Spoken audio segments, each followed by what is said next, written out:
Mon palmarès, ça va être 2 fois Fittest Honor, donc 2021 et 2023, 2e en 2022 et 3e en 2024. Qu'est-ce que le CrossFit pour moi? Ça, c'est une grande question. Le début d'une nouvelle vie, puisque ça a apporté énormément de changements. Enfin, de me rendre compte que j'étais capable de énormément de choses, encore plus que ce que j'imaginais.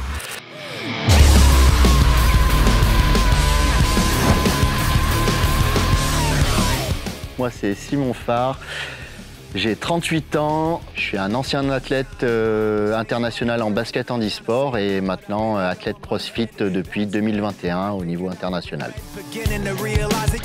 Actuellement, mon activité principale, c'est HandiFit Coaching. Je m'occupe de la préparation physique d'athlètes en situation de handicap et je suis coach à CrossFit Chalon-sur-Saône. Alors mon handicap, moi c'est un handicap de naissance, c'est une malformation de la colonne vertébrale qui m'a rendu paraplégique dès la naissance. Du coup, les répercussions de mon handicap sur la vie quotidienne, ça va être forcément de me déplacer en fauteuil roulant puisque je ne peux pas marcher. Ce qu'on oublie parfois dans la paraplégie, c'est le manque de sensation, donc je dois être très vigilant à ne pas me brûler au niveau des jambes ou même avoir un caillou dans la chaussure pour ne pas me blesser puisque au niveau de la circulation, je vais mettre plus de temps à cicatriser. Et du coup, je sollicite uniquement le haut du corps dans la vie de tous les jours. Donc monter dans ma voiture, ça va m'obliger à faire mon transfert, charger mon fauteuil à côté de la voiture. Donc c'est un autre fonctionnement, mais vu que c'est de naissance, pour moi, c'est normal, j'ai envie de dire. Que je suis dans la catégorie Adaptive Sit avec fonction de hanche. Au départ, j'étais dans la catégorie sans fonction de hanche, mais lors des Wodapalooza 2023, les organisateurs, donc Will Wod, ont décidé que visuellement, j'étais dans la catégorie avec fonction de hanche, malgré tous les certificats médicaux qui prouvent que je suis touché en D12. Je me retrouve dans une catégorie où des gens, où les autres athlètes vont pouvoir pousser dans leurs jambes, par exemple pour ramasser une charge au sol, ramasser une barre, ils vont pouvoir s'appuyer dans les jambes, donc ils vont avoir un avantage. Sur la gym suspendue aussi, ils vont pouvoir pousser dans les jambes, même si c'est interdit. Ça a été un coup dur quand je l'ai appris, mais au final, ça a été un challenge en plus et je suis très content de relever ce challenge et de montrer, même dans la catégorie au-dessus, je suis pas si mauvais que ça. En France, on a énormément d'athlètes adaptives qui font des résultats, mais je sais que pour chacun d'entre nous, c'est vraiment galère de financer ces compétitions puisque le handicap n'est pas vendeur sur les réseaux.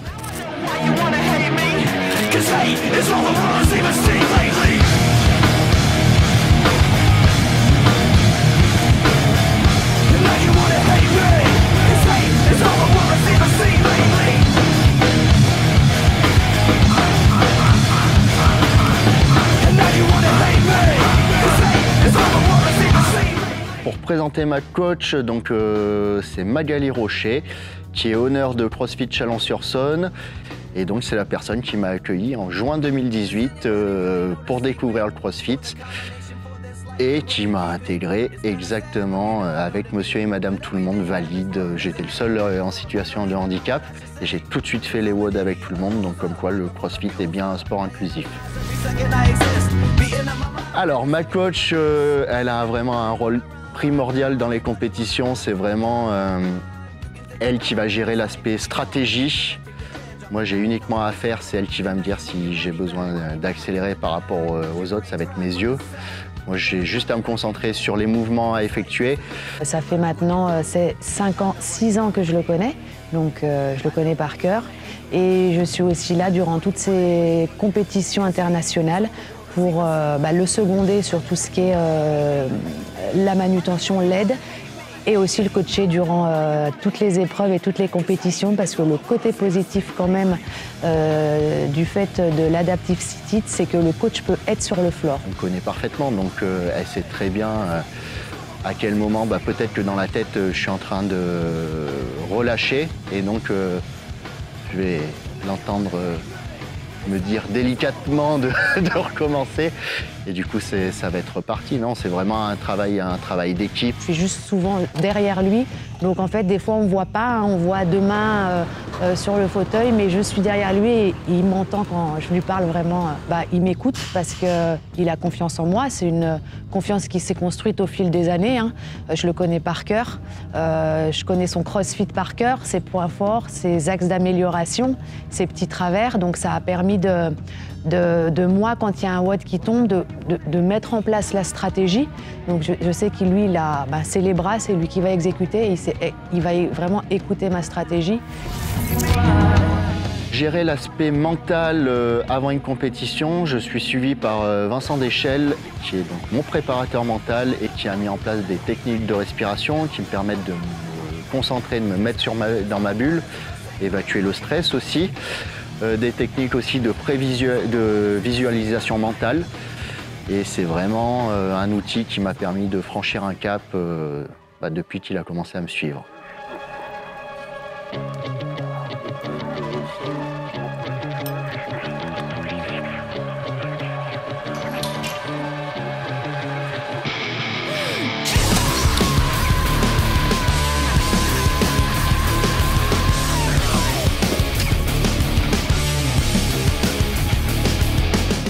Alors, mon meilleur souvenir de CrossFit dans ma jeune carrière, il y en a tellement. Le premier, ça va être les Fittest of Magma en 2019, qui se sont déroulés au Colisée, donc la salle de basket où je jouais. Et la finale s'est jouée à quelques secondes près, et j'ai terminé, et je me suis dit, mais c'est ce que je veux faire, quoi. Il y a eu aussi mon premier podium international au Wodapalooza. Pour la petite histoire, il n'y a pas eu de podium. Donc on avait fait une photo avec Séraphin, avec une chaise de camping et une table. Et puis après, là, le podium de cette année au Games en présentiel, où je suis allé chercher cette 3e place jusqu'au bout. Et puis tu as la fierté. Tu te dis, je suis dans cette catégorie-là et j'arrive à faire un podium. En fait, Simon, pour moi, c'est l'exemple type du sportif dans le sens de la performance, dans le sens de travail, de prise de recul et d'abnégation, dans le sens où quand on a un handicap, déjà c'est un WOD quotidien en fait, de se faire entendre, de se faire écouter, de faire le métier qui le passionne, et il s'est battu pour ça, enfin il se bat au quotidien. Donc après, ça ne m'étonne pas que ce soit un grand athlète, mais franchement, je l'admire en tant qu'athlète, en tant que coach et en tant qu'ami.